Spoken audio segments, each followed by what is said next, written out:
28장 16절부터 우리 마지막 절까지 우리 짧으니까 우리 한 목소리로 한번 같이 한번 읽어볼까요? 읽어보겠습니다. 시작.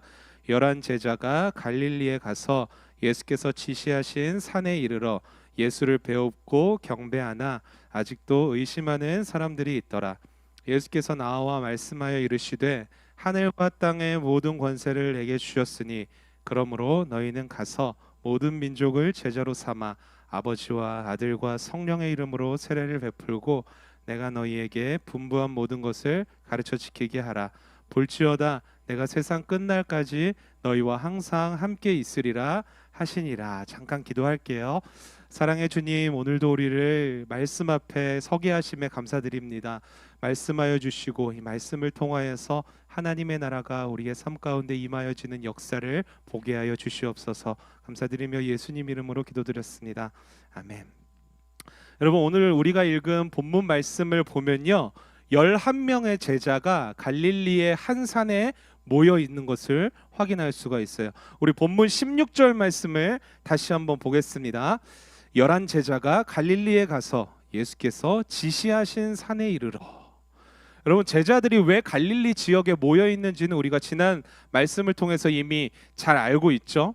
예수님께서 부활하신 예수님께서 나타나셔서 제자들을 갈릴리로 가라고 말씀하셨어요. 그리고 그 갈릴리에서 내가 너희들을 만나겠다라고 말씀을 하셨기 때문에 제자들은 주님의 약속대로, 부활하신 주님의 약속대로 갈릴리까지 온 거예요. 그리고 그 갈릴리 호숫가에서 마지막 세 번째로 주님을 만난 이후에 또다시 그 갈릴리 지역에 있는, 그것도 오늘은 예수님이 특별히 지시하신 산이에요. 지난주에는 바다였는데 호숫가였죠. 갈릴리 호숫가였는데 오늘은 지시하신 산으로 모여들었어요. 그런데 여러분, 조금 오늘 말씀을 읽으면서 여태까지의 말씀과 조금 다른 차이점, 뭔가 좀 이상한 점이 없었나요? 우리가 지난 말씀까지를 쭉 보면은 예수님이 부활하신 이후에 사람들에게 나타나셨어요. 그렇죠? 여인들과도 만나주셨고 제자들과도 만나주셨는데 그 만남을 생각해 보세요. 한번 그 만남을 잘 생각해 보면 예수님이 그들 가운데 찾아가셨다는 거예요. 찾아가셨어요. 그렇죠? 제자들이 모여 있는 가운데 나타나셨고 또 여인들이 있는 가운데 나타나셨어요. 그곳이 어디든 예수님은 기적처럼 그곳 가운데 나타나셨어요. 그런데 오늘 예수님은 제자들을 어떤 특정한 한 곳으로 이번에는 부르고 계세요. 부르고 계신다라는 거예요. 부활하신 이후에 지금까지 전혀 다른 목적으로 제자들을 만나고자 하시는 의도가 오늘 말씀에 숨겨져 있다는 것을 여러분들 기억하셔야 되는 거예요. 여러분들, 예수님은 왜 제자들을 부르셨을까요? 그것도 산으로. 왜 산으로 부르셨을까? 여러분, 제자들은 예수님이 지시하신 그 산으로 오르면서 딱 한 가지 떠오르는 장면이 있었을 거예요. 과거 예수님이 본격적으로 이제 사역을 시작하시면서 사역의 중심지가 되는 곳이 어디라 그랬죠? 갈릴리 지역이라고 했어요. 갈릴리 지역에 예수님이 사역의 중심이 되는 곳이었는데 그곳에서 병자를 고치고 또 귀신들을 내어 쫓으시고 하나님의 나라에 대해서 말씀을 하셨다라고 성경은 기록하고 있어요. 그리고 이 갈릴리 사역에 있어서 가장 클라이막스, 가장 정점을 찍는 그 구절이 어디냐면요, 바로 예수님께서 갈릴리의 어떤 한 산에 오르셔서 수많은 무리들에게 말씀하신 산상수훈이라는 거예요. 산상수훈, 여러분 많이 들어보셨죠? 산상수훈, 산 위에서 하나님의 나라에 대해서 강론하시다, 이래서 상산수훈이라는 별명이 붙었어요. 마태복음 5장에 기록이 되어 있는데요, 예수님은 그 산에 올라서 그 산에까지 쫓아온 수많은 무리들에게 어떤 말씀을 전했냐면 하나님 나라에 대한 비밀의 말씀을 전해주셨어요. 그 진리의 말씀을. 예수님이 왕으로 계신 그 천국, 하나님의 나라가 어떠한 나라인지, 그 나라의 본질이 무엇인지, 그리고 그 하나님의 나라가 우리에게 주는 복음 무엇인지를 가르쳐 주셨어요.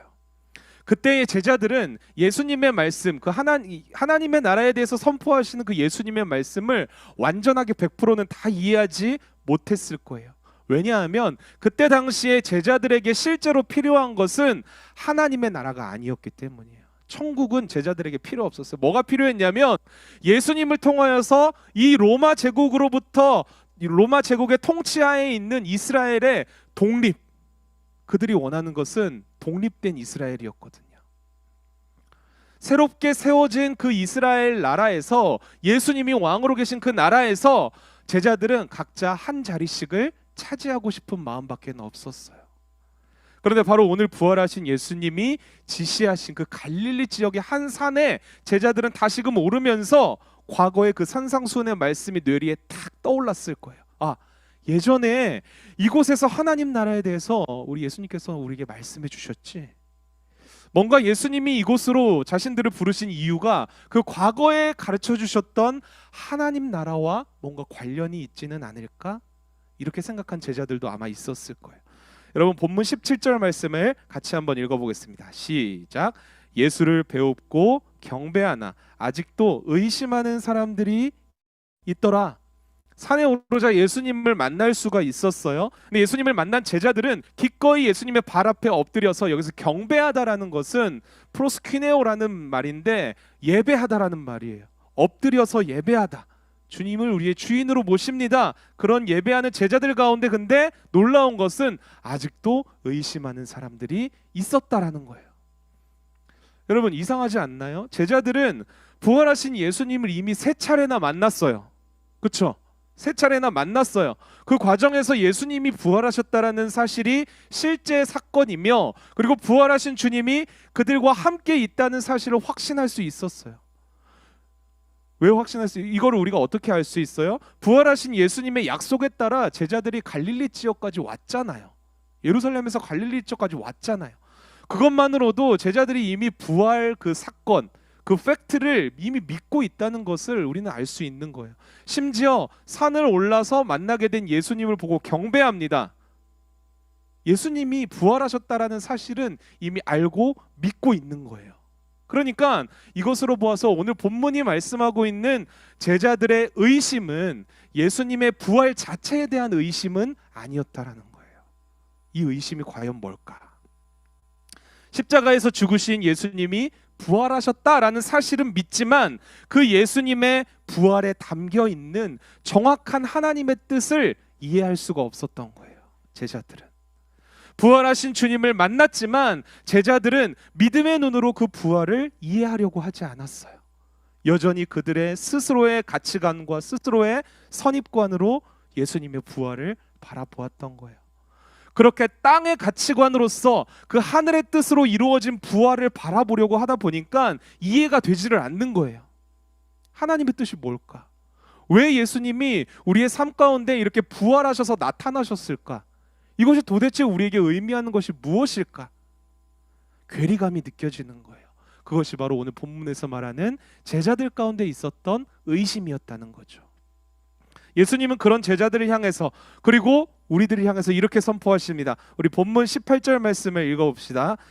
시작. 예수께서 나와 말씀하여 이르시되 하늘과 땅의 모든 권세를 내게 주셨으니, 여러분, 하늘과 땅의 모든 권세를 내게 주셨으니, 뭔가 예수님이 그 스스로의 권세와 능력을 과시하는 것처럼 보일 수도 있어요. 그런데 여러분, 정말로 그랬을까요? 예수님이 자신이 내가 하늘과 땅에 있는 모든 권세자야, 막 어깨를 막 이렇게 펴면서 제자들한테 과시하려고 말씀하신 걸까요? 왜 예수님은 자신에게 있는 권세들을 그 제자들에게 이야기했던 걸까요? 왜냐면요, 예수님은 이미 제자들의 상태를 다 알고 계셨어요. 그들의 마음 가운데 있는 의심을 알고 계셨다라는 거예요. 그들이 땅의 시선을 가지고, 그 땅의 가치관을 가지고 지금 자신들에게 일어난 그 하늘의 일을 보면서 어떠한 의심의 마음이 들고 있는지, 어떠한 괴리감을 가지고 있는지, 현실과 이 땅의 일과 그 하늘의 뜻, 하나님의 뜻에 대해서 혼란스러워하고 있다는 것을 이미 알고 계셨다는 거예요. 그래서 제자들에게 이렇게 말씀하시죠. 얘들아, 내가 바로 하늘과 땅을 다스리는 통치자란다. 너희들이 살아가는 이 땅과 하나님의 뜻이 선포되어지는 이 부활의 뜻이 담겨있는 그 하나님의 뜻이 모두 나에게 권세로 주어졌단다. 여러분, 인생을 살다 보면 방향을 잃은 것과 같은 때가 있을 거예요. 특히나 우리가 현실을 살아가면서 신앙까지도 이 두 가지 측면 모두 다 함께 붙들면서 살아가기에는 더욱더 괴리감이 느껴질 때가 있을 거예요. 그 현실을 살아가면서 하나님의 뜻을 발견해내기가 무척이나 어렵다는 거예요. 그 원인은 어디에 있냐면요, 오늘 말씀의 제자들처럼 아직도 우리의 중심에는 이 땅의 가치관, 세상의 가치관과 이 인간적인 기준이 있기 때문이에요. 믿음의 안경을 쓰고 바라봐야 하나님의 뜻을 깨달을 수 있는데 세상의 안경을 쓰고 살아가기 때문에 괴리감이 느껴지는 거예요. 갈등이 생기는 거예요. 의심의 마음이 드는 거예요. 신앙적인 의심. 주님이 부활하신 것이 나와는 뭔 상관이 있는데, 그래서 주님이 부활하셔서 내가 뭐 대학 가는데 보탬이나 돼? 성공하는데 도움이나 돼? 그래서 주님이 부활하셔서 하나님의 뜻이 뭔데? 일단은 먹고 살아야 할 거 아니야. 이런 마음이 우리에게 찾아온다라는 거예요. 그래서 결국에는 현실을 살아가면서, 이 땅을 살아가면서 우리는 신앙을 점점 타협하게 됩니다. 타협하게 돼요. 땅의 가치관으로 타협하게 돼요. 여러분, 이러한 삶에는요, 아무런 능력도 나타나지 않아요. 아무런 부활의 기적이 나타나지 않아요.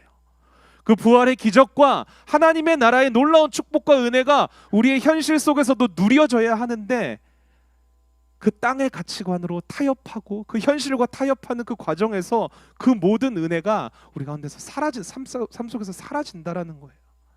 그런 우리에게, 또 제자들에게 예수님은 오늘 말씀하고 계세요. 얘들아, 나는 하늘과 땅의 모든 권세를 가진 통치자야. 나를 보렴. 나에게 집중하렴. 나를 붙들렴. 여러분, 우리는 이 예수님을 바라보아야 하는 거예요.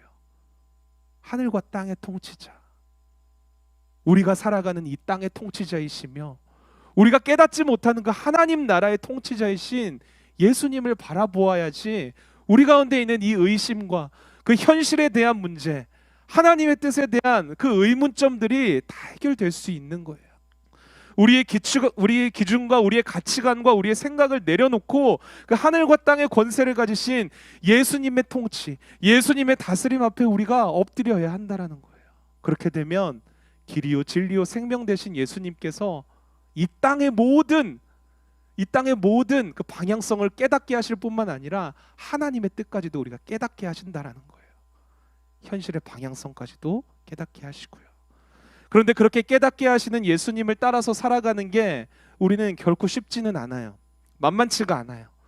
땅의 가치관이 만연한 이 현실에서, 우리가 살아가는 현실에서 그 하늘의 뜻을 따르며 하늘의 가치관을 따르며 살아간다는 것은 쉬운 일이 아니에요. 때로는 가난해야 될 때도 있어요. 때로는 이유를 알지 못한 채 어려움과 아픔을 당해야 할 때도 있고요. 우리 예수님이 그랬던 것처럼 희생해야 되고 그 누구보다도 낮은 자리에서 겸손히 섬겨야만 할 때도 있을 거예요. 그러다 보면 우리의 힘으로는 결코 이것을 할 수 없다라는 것을 깨달아요. 그러나 여러분 기억하세요. 주님의 명령을 지키며 하나님의 뜻을 붙들며 그렇게 현실을 살아가는 것은 우리의 몫이지만, 그렇게 할 수 있도록, 그렇게 살아갈 수 있도록, 그 명령을 지키며 살아갈 수 있도록 하게 하는 능력은 우리의 능력이 아니라는 거예요. 누구의 능력이에요? 바로 하늘과 땅의 권세를 가지신 예수님의 능력이 우리를 그렇게 살아가게끔 하실 거예요. 여러분, 오늘 본문은 대위임 명령이라는 제목을 가지고 있어요. 얼핏 보면 가서 복음을 전하라, 이것만 우리에게 위임된 명령 같지만 그렇지 않아요. 하늘과 땅의 모든 권세를 가지신 예수님께서 그 권세까지도 우리에게 주셨다, 위임해 주셨다라는 거예요. 이 땅을 살아가면서 우리가 붙들고 살아가야 할 것은 우리의 능력이 아니에요. 우리의 능력대로 살아가는 것이 아니라 예수님이 우리에게 위임하신 그 하늘과 땅의 권세, 그 권세로 우리는 살아간다는 것을 여러분들이 꼭 기억하셨으면 좋겠어요. 여러분, 우리는 예수님의 권세로 현실과 땅을 살아가는 하나님 나라의 백성들이라는 것을 기억하세요. 마음에 의심이 들 때도 있고 삶과 신앙에 대한 어떤 괴리감이 느껴질 때도 있을 테지만, 그럴 때일수록 더욱더 우리는 하늘과 땅의 권세자이신 통치자이신 예수님을 더욱더 붙들어야 하는 거예요. 그럼 주님께서 그 권세로 말미암아 우리를 결국에는 승리하게 하실 거고요. 하늘의 뜻이 땅에서 이루어지는 역사를 우리를 통해서, 우리의 삶을 통해서 경험하게 하실 거예요. 그것이 곧 성경이 말하는 하나님의 나라인 거예요. 그리고 이제 하늘과 땅의 모든 권세를 가지신 그 예수님이 다스리시는 하나님의 나라가 우리의 삶과 우리의 현실에 어떠한 모습으로 임하게 되는지, 그것을 말씀하고 계세요. 우리 본문 19절부터 20절 상반절까지의 말씀을 한번 읽어보겠습니다. 우리 외우고 있는 친구들도 있을 텐데 한번 같이 한번 읽어봅시다. 시작. 그러므로 너희는 가서 모든 민족을 제자로 삼아 아버지와 아들과 성령의 이름으로 세례를 베풀고 내가 너희에게 분부한 모든 것을 가르쳐 지키게 하라. 아멘. 뜻이 하늘에서 이루어진 것과 같이 땅에서도 이루어지는 그 하나님의 나라를 경험하기 위해서는요, 가장 먼저 무엇을 해야 하냐? 가야만 합니다. 그러므로 너희는 가서, 이렇게 명령하고 계세요. 여러분, 이 가다라는 말은 단순히 어떤 장소로 움직여라, 이동해라, 뭐 이런 의미만 가지고 있는 게 아니에요. 거기서 한 단계 더 나아가서 세상과 민족 사이로 흩어져라 라고 말씀하고 계시는 거예요. 그런데 특이한 것은 어디로 가야 하는지를 분명하게 말씀해 주시지 않았어요. 그냥 가라고만 하셨어요. 마치 여러분들 아브라함에 대해서 잘 아실 거예요. 아브라함을 예수님께서 그 고향 땅에서 불러내셔서 내가 내게 지시할 땅으로 가라라고 명령하신 것처럼 목적지를 알려주시지 않았어요. 그런데 고향 땅을 나와서 일단 지시할 땅으로 가라. 그리고 아브라함은 그 하나님의 명령에 순종하여서 어떻게 갔다고 해요? 갈 바를 알지 못하고 나아갔으며 라고 성경은 기록하고 있어요. 어디로 갈지를 모르는데 간 거예요. 그게 성경은 뭐라고 말하고 있어요? 믿음이라고 말하고 있어요. 믿음.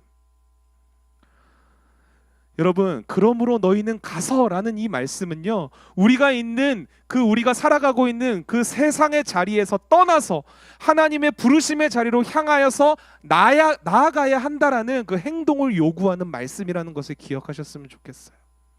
여러분, 여러분들이 있는 세상의 자리는 어디입니까? 안락하고 안정적이고 편안하다고 느껴지는 세상이 붙들고 있는 그 자리, 누군가와의 관계일 수도 있고요, 어떠한 죄악된 자리일 수도 있어요. 하나님의 나라가 우리의 삶 가운데 임하는 것을 가로막고 있는 그 세상의 자리에서 우리는 어떻게 해야 한다는 거예요? 일어나서 가야 한다라는 거예요. 어디로요? 하나님이 부르시는 자리로요. 어디인지는 분명하게 말씀하시지 않았지만 우리는 하나님이 부르시는 자리가 어디인지를 충분히 깨달을 수 있어요. 다음 문장을 보시면 뭐라고 말해요? 모든 민족을 제자로 삼으라고 말씀하세요. 다시 말해서 우리가 가야 하는 부르심의 자리가 어디냐면요, 제자 삼아야 하는 그 영혼들이 있는 자리예요. 영혼들이 있는 자리. 그 자리는 여러분들이 매일마다 가고 있는 학교가 될 수도 있고요, 학원이 될 수도 있어요.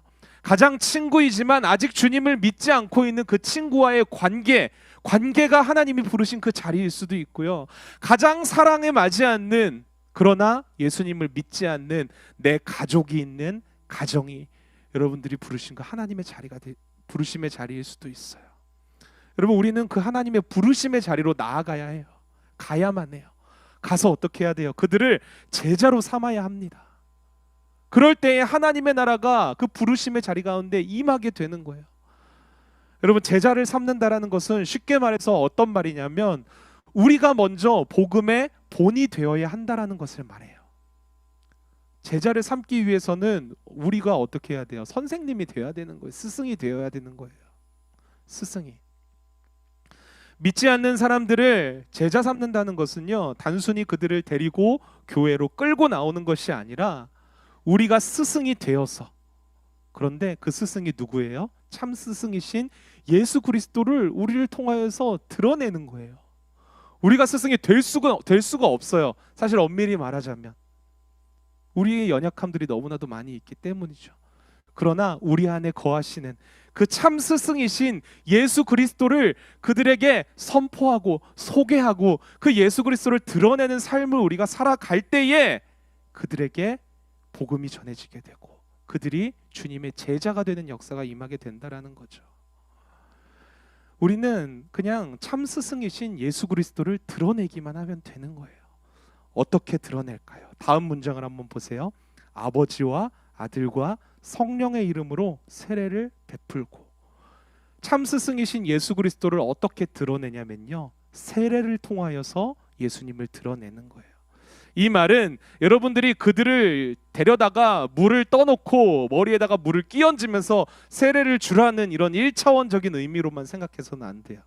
세례의 의미에 대해서 우리 한 번 더 해봐야 될 텐데, 여러분, 세례가 뭐냐면요, 세례는 예수 그리스도를 믿는다, 나의 구주로 영접했다라는 일종의 겉으로 드러나는 표시예요. 표시. 믿음이라는 게 여러분 바깥으로 드러나는 게 아니잖아요. 그죠? 내가 예수님을 믿긴 믿는데 사람들이 그냥 겉모습만 보고 저 사람이 예수님을 믿는지 안 믿는지 모르잖아요. 드러나질 않는 거잖아요. 그래서 예수를 믿는다는 그런 방법을 알 수 없기 때문에 세례라는 방법을 통해서 우리의 믿음을 세상 가운데 드러내는 거라는 거죠. 그래서 믿음의 표시가 바로 이 세례라는 거예요.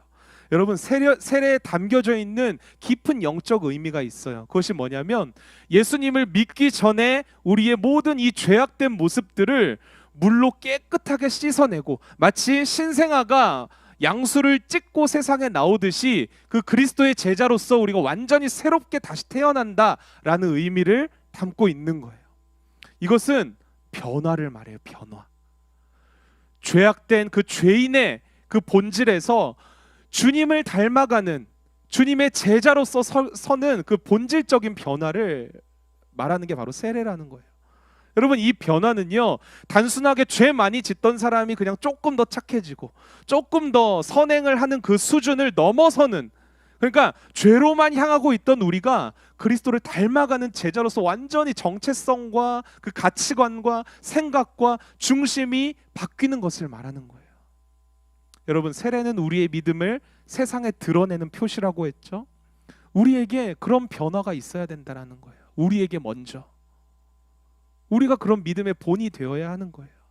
예수를 믿는다고 하면서도 여전히 죄를 더 좋아하고, 죄를 지으면서도 회개하지 못하고, 양심의 가책도 없이 살아간다면 우리의 믿음을 다시 한번 점검해 봐야 되는 거죠.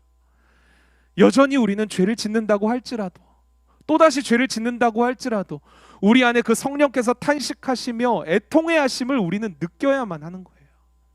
그래서 죄를 깨닫고 다시금 돌이키고, 오늘 돌이키고 내일 또 죄 지었으면 내일 또 돌이키는 거예요. 또 회개하는 거예요. 그렇게 주님 앞에 늘 엎드리는 자, 그 자가 바로 세례받은 자라는 거예요. 변화된 자. 그렇게 해서 계속해서 그리스도를 붙들고 늘 돌이켜 회개하는 삶을 살아가면서 결국에는 어떻게 돼요? 예수 그리스도를 닮아가는 모습으로 변화하는 표시가 우리의 삶 가운데 드러나야 돼요. 여러분, 세례가 세상 가운데 우리 믿음을 드러내는 거라 그랬죠? 그런 변화가 우리의 모습 속에서 세상 가운데 드러나야 되는 거예요. 드러나. 그런 표시가 있어야만 죽어가는 영혼들을 제자로 삼아가는 귀한 명령에 우리는 순종할 수가 있다라는 거예요. 그리고 그런 한 사람을 통해서 하나님의 나라가 임하게 되는 거예요. 여러분, 어찌 보면 사람들은 지금 아직까지도 기적을 요구해요. 뭔가 표시를 원해요. 심지어 믿는 사람들까지도, 주님, 내 이 병이 나으면 믿겠습니다. 주님, 대학에 붙게 해주시면 믿겠습니다. 많이 기도하죠, 여러분.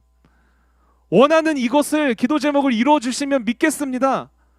그러나 여러분, 그 모든 것들 중에서, 이 세상에 존재하는 모든 일들 중에서 가장 큰 기적은요, 하나님이 살아계시다라는 가장 확실한 표시는요, 저와 여러분들과 같은 죄인들이 예수 그리스도를 믿어서 변화되는 일, 그게 가장 큰 기적이라는 것을 기억하세요. 죄인이 변화되어서 그리스도를 닮아가는 사람이 된다는 것 자체가 이 세상에 있을 수 있는 가장 큰 기적이며 하나님이 살아계시다라는 증거이지 않겠어요? 여러분, 그런 변화된 삶을 살아가는 것이 모든 민족을 제자로 삼는 방법이라는 것을 꼭 기억하셨으면 좋겠어요. 더불어 예수님이 이렇게 말씀하셨죠. 내가 너희에게 분부한 모든 것을 가르쳐 지키게 하라. 우리가 새롭게 태어난 그 세례의 삶을 살아내고 예수 그리스도의 복음을 전할 때 유의해야 될 것, 조심해야 될 게 있어요. 그게 뭐냐면 우리의 생각과 우리의 기준대로 사람들을 제자로 삼는 게 아니라는 거예요. 주님이 우리에게 가르쳐 주신 대로, 그 가르침대로, 즉 살아계신 하나님의 말씀에 근거하여서 우리는 주님을 드러내는 삶을 살아야 된다는 거죠. 여기까지는 쉽게 이해하겠는데 우리는 이 구절에서 하나의 벽을 만나게 됩니다.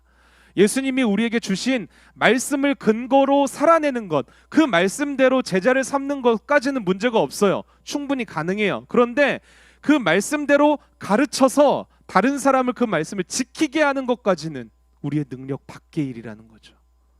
우리가 전하는 건 할 수 있잖아요. 말씀을 전하는 건 할 수 있잖아요. 그런데 말씀을 전해서 다른 사람을 그 말씀대로 살아가게 하는 것까지는 우리의 능력 밖의 일이라는 거예요. 학교에서도 그렇잖아요. 선생님들이 여러분들에게 교과서의 내용대로 충실히 가르치는 것은 선생님들이 충분히 할 수 있는 일이에요. 그런데 선생님이 가르친 그 내용대로 여기 반 안에 있는 모든 학생들이 완벽하게 문제를 풀 수 있게 하는 것은 불가능한 일이라는 거죠. 그렇죠? 복음을 전하는 것은 우리의 노력과 열심과 희생으로 가능한 것처럼 보이지만 여러분, 그 복음을 믿게 하는 것까지는 우리의 영역이 아니라는 거예요. 그런데 예수님을 그걸 명령하고 있는 거예요. 내가 너에게 뭐라고 말씀하십니까? 내가 너에게 분부한 모든 것을 가르쳐 지키게 하라. 여러분, 이게 무슨 의미예요? 하지 못하는 영역까지 해내라는 그런 강요일까요? 아니라는 거예요. 오늘 주신 이 위임 명령 자체가 어떻게 보면 여러분, 우리의 힘으로 할 수 없는 일을 예수님께서 우리에게 명령하고 계시는 거예요. 오직 이 일은 하늘과 땅의 모든 권세를 가지신 주님만이 하실 수 있는 일들이에요. 영혼을 구원하여 가르친 그 복음을 지키며 살게 하는 일은 더욱이나 주님만이 하실 수 있는 일이라는 거예요. 여러분, 이게 무슨 말이냐면요, 이 모든 명령은 우리의 힘으로만 감당하려 하지 말라는 거예요. 그래서 여러분, 예수님 마지막에 이렇게 선포하시는 거예요. 볼지어다 내가 세상 끝날까지 너희와 함께 항상 함께 있으리라 하시니라. 얘들아, 내가 준 이 명령은 너희들의 힘만으로는 감당할 수 있는 영역이 아니란다. 그러니까 인간의 노력과 인간의 열심으로만 감당하지 말고 너희와 함께하는 나, 하늘과 땅의 모든 권세를 가진 통치자인 나 예수 그리스도를 바라보고 의지하려. 사랑하는 청소년 산부 여러분, 예수님이 우리와 세상 끝날까지 항상 함께 하시겠다라는 이 말씀 여러분들이 꼭 기억했으면 좋겠어요. 붙들었으면 좋겠어요. 사실 주님이 동행하는 삶 자체가 어찌 보면 하나님의 나라가 임하는 거예요. 우리가 막 열심히 복음 전하려 하지 않고 막 그래도요, 주님과 동행하는 것 자체만으로도 하나님의 나라가 임하는 거라니까요. 이런 찬양 가사도 있잖아요. 높은 산이 거친 들이 초막이나 궁궐이나 내 주 예수 모신 곳이 함께하는 곳이 그 어디나 하늘나라. 여러분, 때로는 우리의 삶이 높은 산처럼 오르기 힘겨울 때도 있을 거예요. 거친 들처럼 우리의 삶이 메마르고 황폐해서 굉장히 살아가기 벅찰 때도 있을 거예요. 때로는 초막에서 사는 것 같이 정말로 지질이 궁상처럼 살아가는 것 같을 때도 있고, 때로는 궁궐과 같이 좋은 곳에 살아가는 때도 있을 거예요. 그러나 여러분, 우리가 살아가는 환경이 어떠한가, 어디에서 살아가는가가 중요한 것이 아니라요, 주님이 우리와 함께 하시는가. 주님이 함께 하시는 곳이면 그곳이 어디든, 환경이 어떻든, 우리의 능력이 없든 있든 상관없이 하나님의 나라가 우리의 삶 가운데 임하게 된다라는 거죠. 오늘 주신 주님의 명령을 붙들고 사는 것은 굉장히 중요한 일이에요. 그러나 그보다 앞서서 여러분들이 반드시 붙들어야 할 한 가지는요, 여러분들이 어디로 가든 누구와 관계하며 제자를 삼든 어떠한 변화된 모습으로 살아가든 예수님의 함께하심을 붙들며 살아가야 한다라는 거예요. 실패라고 느껴지는 순간에도 주님이 함께하시면 승리자가 되는 거예요. 고통 가운데 있는 그 고통의 순간에도 주님이 함께하시면 승리의 삶을 살아가는 거예요. 원하는 대학에 떨어지고 가난하게 살고 병들고 보잘것없는 삶인 것 같아도 주님이 함께하심을 누린다면 여러분, 승리하는 삶이라는 거예요. 그 주님과 함께하는 삶을 누리는 여러분들, 하나님의 나라를 누리는 여러분들이 되기를 간절히 소망합니다. 여러분, 동행하심을 의식하며, 여러분, 그게 뭐예요? 코람데오라는 말이에요. 많이 들어봤죠? 코람데오. 하나님 앞에서라는 말이에요.